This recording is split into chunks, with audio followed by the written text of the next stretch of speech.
Somewhere in Pennsylvania, there's a town that isn't on most maps anymore. No stores, no streetlights, almost no people, just cracked, smoking streets. Because right now, underneath your feet, if you stood here, the ground would be on fire. It has been for over 60 years, and nobody has ever been able to put it out. This is the story of Centralia. Before the fire, Centralia was a normal American mining town. In the early 1900s, it had around 2,500 residents and 14 active coal mines.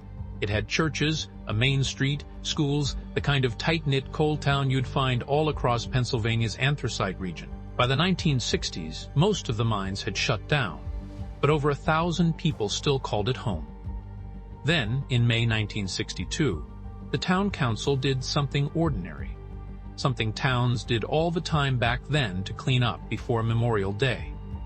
They decided to burn their landfill. The landfill sat inside an old abandoned strip mine, basically a massive pit dug into the earth decades earlier. On May 27, 1962, a group of volunteer firefighters set the trash inside it on fire, planning to let it burn out and then bury it. They doused the flames that night. But 2 days later, fire was spotted again. They put it out again. It came back again in June. Here's the problem nobody realized in time. That old strip mine pit had holes in its walls and floor, connecting straight down into the abandoned coal tunnels underneath the entire town. Somewhere in that back and forth of flare-ups, the fire found its way into those tunnels and reached the coal seam itself. Once coal catches fire underground, it doesn't behave like a normal fire. It doesn't need much oxygen. It can smolder for decades, spreading slowly through the rock, completely out of sight. For years, Centralia tried to live alongside it. Residents started noticing steam and smoke rising from cracks in their yards. The ground grew hot enough to melt snow in winter. Basements filled with carbon monoxide. Multiple attempts were made over the following 2 decades to dig out or seal off the fire. All of them failed, either from lack of funding or because the fire had simply spread too far underground to contain. The real turning point came in 1981, when a 12-year-old boy named Todd Dumboski was walking through his grandmother's backyard and the ground opened up beneath him. A sinkhole that opened suddenly, releasing a plume of scalding steam. He grabbed a tree root and managed to pull himself out. That incident is widely credited with forcing the federal government to finally take the danger seriously.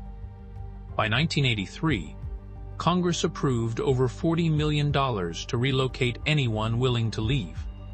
Most residents took the buyout. Homes were demolished. Streets were abandoned. Today, fewer than a handful of people still live in Centralia, some by choice, having refused to leave the only home they'd ever known. The state eventually let the remaining holdouts stay for the rest of their lives, but the town itself, legally, barely exists anymore. Its zip code was even discontinued.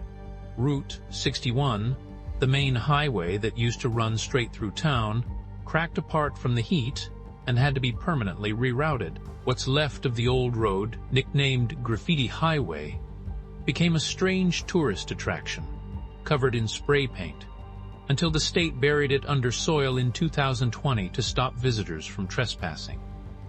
And the fire is still burning. Experts estimate it could keep going for another 100 years or more. Some say even longer.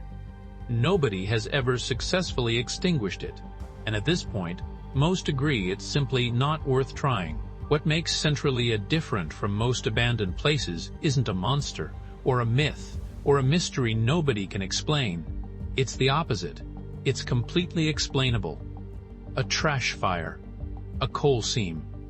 A hole in the wrong place at the wrong time, and from that, an entire American town simply disappeared, one small decision at a time, until there was nothing left to save. Centralia is often called the real-life inspiration for the abandoned town in the Silent Hill video game and film. And once you've seen the empty streets and rising steam for yourself, it's not hard to see why. If a single small fire could erase a town of over 1,000 people in a few decades, it makes you wonder what else. right now, is quietly burning somewhere beneath our feet. If you want to see the place most people have never seen fully explained, Door to Hell video is right here. Subscribe if you want more real places stranger than fiction.